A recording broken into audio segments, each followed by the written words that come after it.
Hi, this is Elizabeth Pampalone with Absolute Marketing.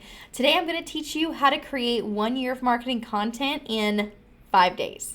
Just 5 days. That sounds incredible, but guess what? It's all true, and we do this all the time here at Absolute Marketing. So I'm going to show you how we do that and give you some tips so that you can do this on your own. Like I said, my name is Elizabeth Pampalone, and I am the founder and owner of Absolute Marketing. We've been in a marketing firm for 15 years, and it has been quite the ride. I've owned several companies in that time period. I have taught over 40,000 students this method, and also countless others we have helped with their marketing, and they have become clients. So if you'd like to check out our website, it's getabsolutemarketing.com, where you can see some of our success stories.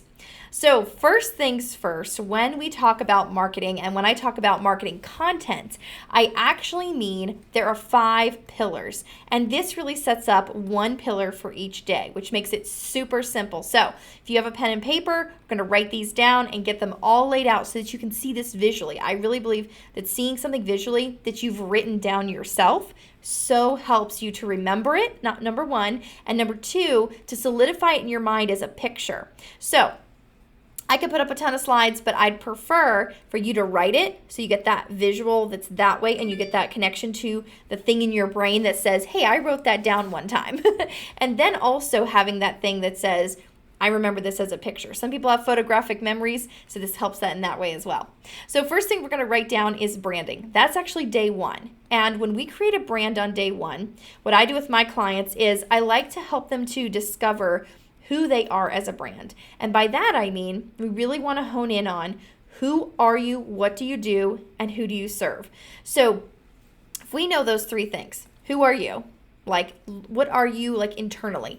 Are you loyal? Are you customer service focused? Are you innovative? Like, what are those adjectives that really describe you as a person? And then we talk about what is the business and what does it do? So what are those adjectives that describe that business? Is it a loyal business to its customers? Is it innovative? Does it focus on customer service? And if those same adjectives apply to you as a person and you as a business, then when those 2 things match up, it is like magic. It's like when you find that perfect brand. So once we know who we are and we know who our company is and what they do, then we need to say, well, who are we sharing this with? First thing is, when we're sharing this, we're not for everyone. We don't want to be for everyone.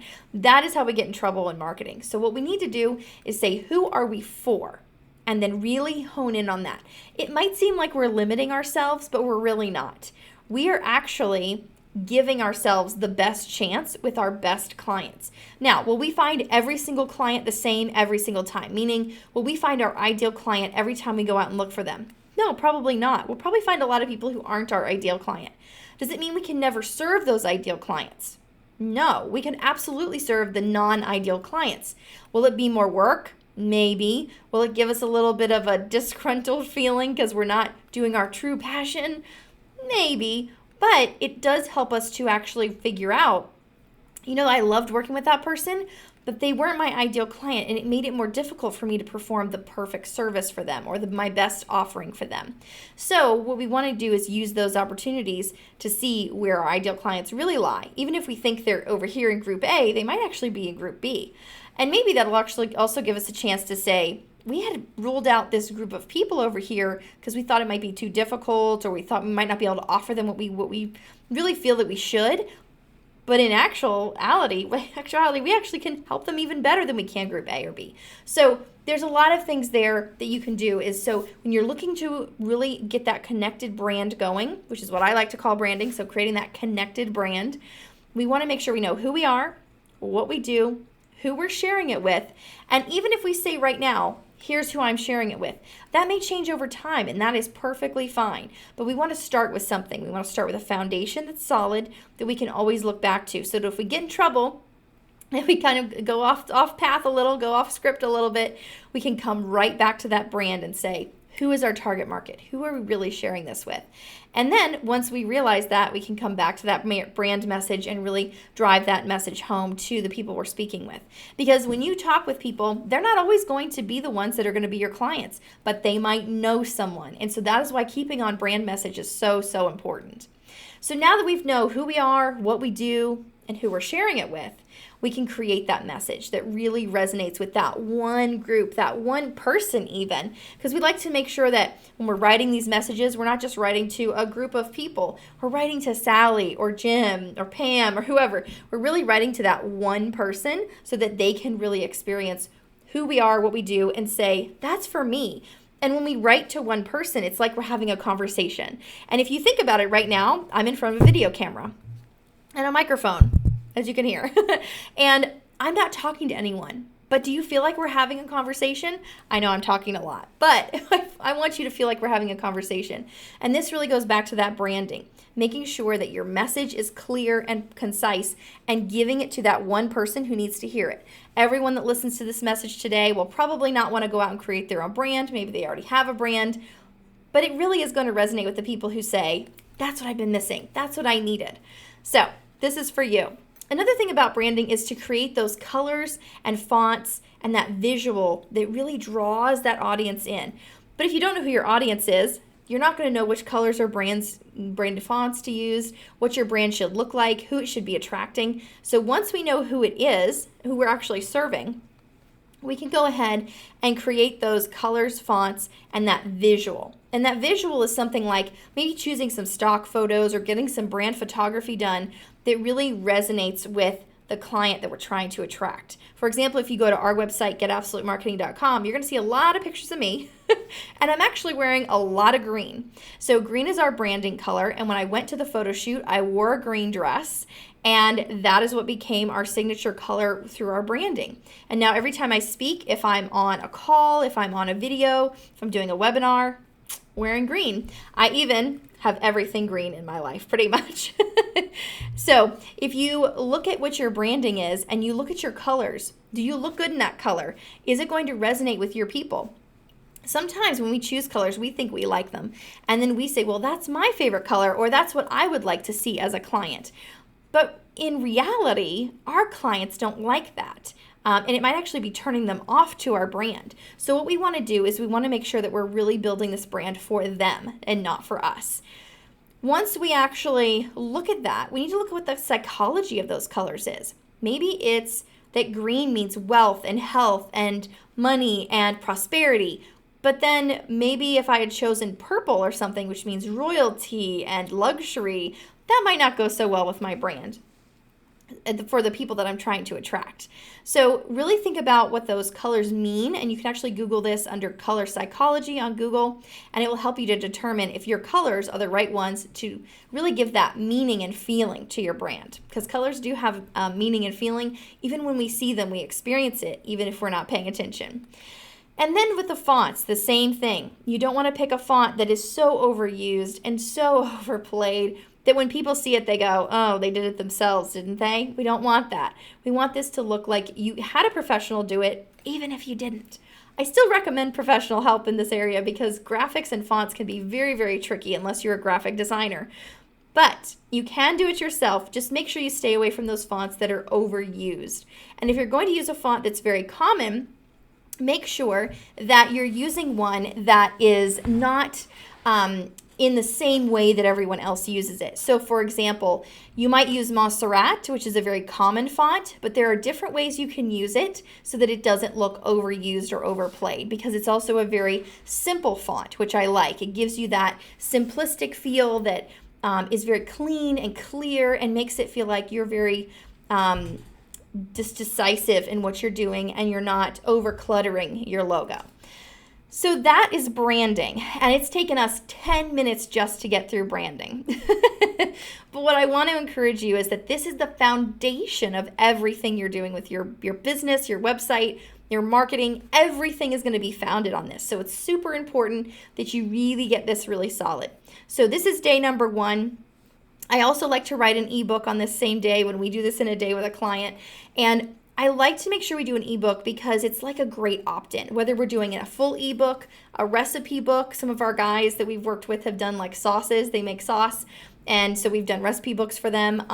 Other times we've made like checklists, we've made workbooks, whatever the client you or your own client, if you're looking at this for your own clients, whatever they're needing for that opt-in, whatever you think would be great for your client as an opt-in, that's what you should go for. And create that. You could do this really simply in Canva. They have a ton of templates. And just make sure that you're not using like the first template you see, because everyone does that. So scroll down through there a little bit, find the right one for you, and make yourself a little 2-3 page ebook or a 1-page download that someone can use that's going to be useful to them in their life, and also bring them back to you and go, that person gave me that checklist. I know that they know what they're doing. Or that person gave me that recipe book. This is great. I am going to come back to them every time I need a recipe for this sauce. So whatever that is, whatever that thing is that you're doing, look at that opt-in and build that on day one, because you already have fresh in your mind those colors, those fonts, that feeling of the brand. And this really does go hand in hand with that. Day 2 is the website. Now, a lot of people already have websites, so I'm not going to tell you how to build an entire website right now. But I will tell you how to do a usability test. So let me just... All right, this is a big thing. So a usability test is when you create an environment, I would say, that is going to be conducive for someone to look at your website, perform a task while you watch. Sounds a little creepy, right? But really, it's actually great. So the way we do this is you create a task that you want them to do. And this would be a task that any customer would do on your site, okay? So you're going to create a task that is sign up for my email list. Maybe that's something you want all of the people who visit your website to do. Maybe you're going to create a task that is download my ebook, right? Or my checklist. Maybe you'll create a task that is sign up for a book a call. Book a call with me. How would someone do that? Maybe it's just to buy a product. Maybe you have products on your website and you're not getting very good results with people buying them. Maybe you want someone to purchase a product from you. So here's how you do this. You do need to be with a person in person. Can't do it over Zoom or something like that. It's not as effective. So what we need to do is find a buddy, and you need to sit next to them. And you need to have a computer in front of you with your website pulled up, okay? And you're going to say to them, I want you to purchase this product. And you might give them a specific product. You might give them just a generic product. You might say just buy a product. They don't have to go all the way through with the sale, but you do want them to go all the way through the checkout process, almost to the end until they hit that actual place order, right? So we want to go through this whole process with them. And you don't tell them anything. You only tell them, I want you to buy a product. That's it. Or I want you to sign up for my email list. And that's it. And you let them go. And what you do is you are not allowed to nudge. You are not allowed to grunt. You are not allowed to, yeah, over there. You're not allowed to do anything. You literally have to sit on your hands and keep your mouth closed the whole time. No matter what they do, no matter what they say, you have to be quiet the whole time. But what you're doing is you are observing, because this, my gosh, my dog is here. This is going to be the really amazing part. It's okay, babe. It's okay. Shh. So this is going to be the amazing part, is that you have the ability to watch what they do now. You can look at the entire screen. You can watch their eyes go from side to side. You can really observe how your website is affecting them as a person.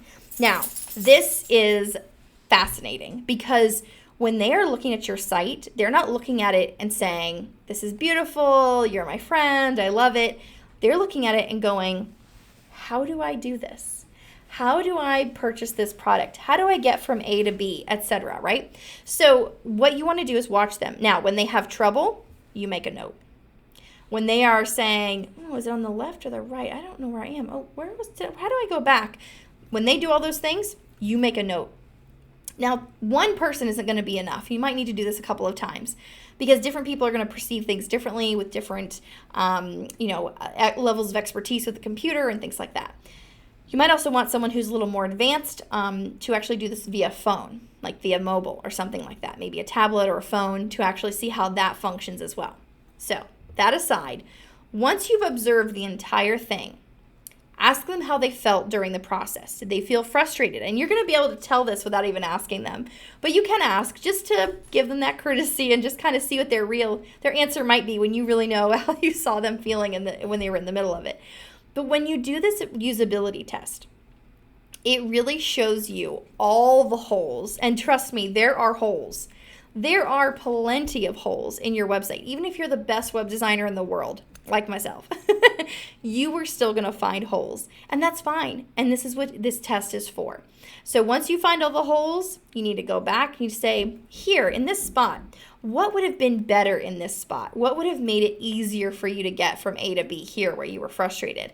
And get their feedback and do this with multiple people so that you can really get that information into your website. And the next person that comes in, the real clients, they won't have this trouble at all. All right, that's usability testing. So if you have a website already, that's a great way to kind of go over it and see where your holes in your website are. Let's talk about social media. I actually think that you should stop using social media for 1 week. That is my challenge to you. And see what your engagement does. And see how your analytics perform. If you just stopped doing social media, would people miss you? Would they notice that your posts were not being posted? And once you've had this like hiatus week, use that week to prep yourself to create a ton of content in one day. This is day 3 we're on now. And when we create 1 year of marketing content in 5 days, we do the brand on 1 day. We build and launch a website in 1 day, so from scratch. And then on day 3, we create the social media in a day. 12 months of social media in a day. For beginners, I don't recommend doing this. It's really difficult. It can be a little overwhelming. But for those of you who want to try this, first I want you to go off of social media for a week. And I want you to see how much social media affects you personally. When I went off social media for 3 months in 2019, I actually had like withdrawal symptoms. It was very awful, and it was just my business social media. I didn't even go off of it for personal reasons. I went off of it for business reasons, and I just went off for 3 months, and I wanted to see how my body reacted, and there was a physical reaction. It was kind of crazy. When I would think of something, oh, I should post this, I would reach for my phone, and I was like, but I don't have to because I'm off of social media right now. But my mind was so cluttered with, I've got to post this. Oh, what could I post right now? Oh, I have a few minutes. I could do this. And so my mind was so cluttered with this, I couldn't even think of anything else. I couldn't be creative with anything else. And it was so daunting. But going off for that time period, which I recommend a week for beginners, going off for any short time period, it allows your brain to kind of do a reset and go, I don't have to do that right now. I am okay. I don't have to force my brain to think of all these things that I should be doing, that everyone tells me I should be doing. So once you have this little hiatus, during that week, plan out. Instead of thinking, oh, I got to post this right now. Oh, I got to post something right this second. Plan out and actually think, what if I posted the same type of thing every Monday? What if I posted the same type of thing every Thursday? And give yourself a break by actually planning out some content. And then on the following week, choose one entire day and actually devote it to creating all that content that you should or could be doing in one day. You might get 3 months in a day. You might get 6 months in a day. You might get 12 months in a day. But whatever that content amount is, it'll be fine because guess what? It's way more than you had previously. A lot of people don't schedule out their content. They find it too overwhelming. Their brains fritz out. But if you can make yourself sit there for an entire day and just pump out content and in your brain go, this is the only thing I have to do today.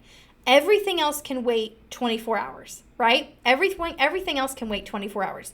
Unless you're in a medical field where it's life and death and someone needs an operation, it can wait 24 hours. So devote one entire day to your social media, and I think you're going to find it really, really helpful.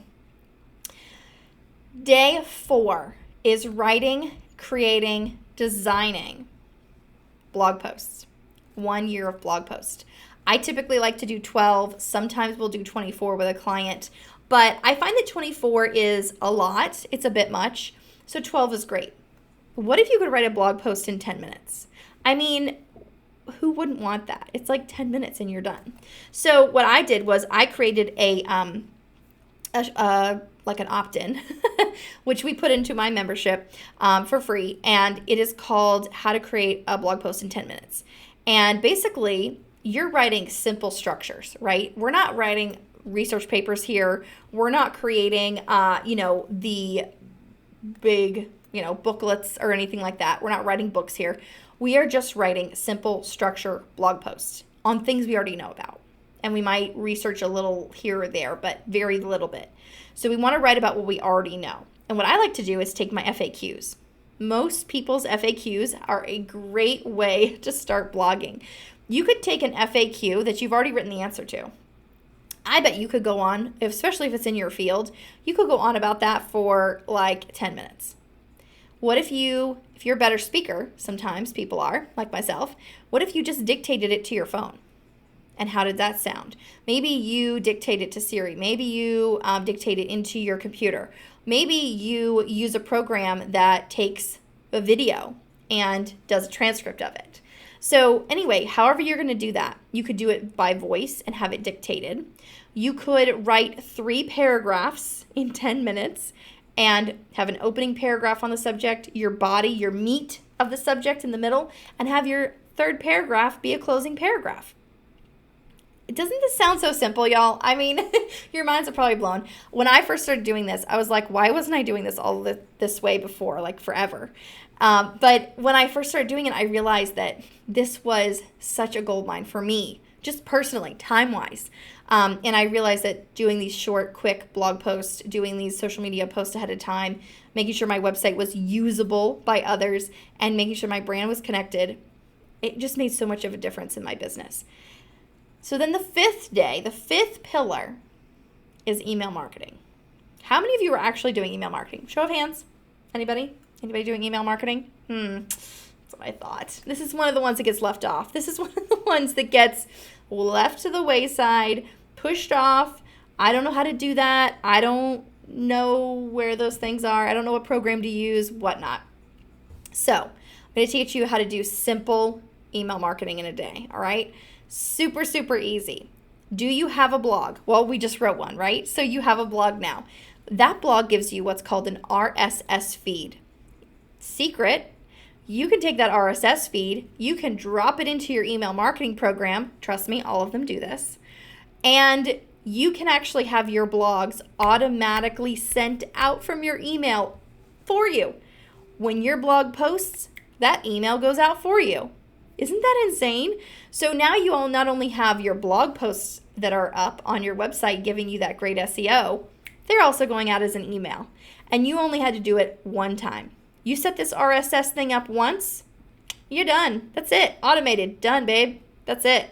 Isn't that great? So I really encourage you to do that. Guess what else? Little tidbit, bonus tip. If you have a podcast, your podcast also gives you RSS feed. So you can now take that podcast RSS feed, drop it into your email marketing system, and now emails are going out every time your podcast drops. Isn't that insane? I mean, the automation that they have available now is so crazy. So now that you know the 5 pillars of branding, I'm going to go over them one more time. Creating a connected brand, building your website in a day, or making it usable at least, right?